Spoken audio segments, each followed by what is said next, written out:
Mga kasangga, magandang umaga, nagbabalik.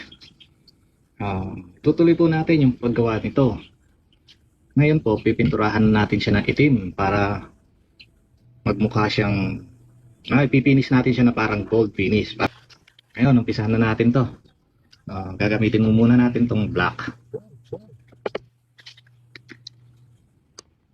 Lagay lang tayo ng konti rito sa,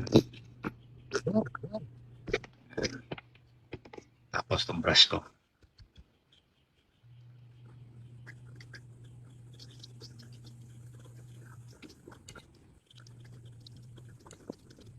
Pag pintura naman nito, hindi naman masyadong maselan kasi kailangan punuin mo naman lahat eh. Wala kang iilagan.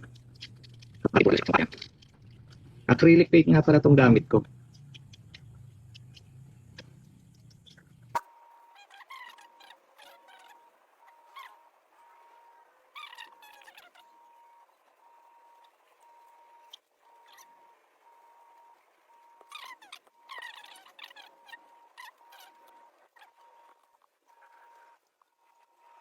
Ayan. Okay na. Patutuyuin na lang natin to mga kasangga.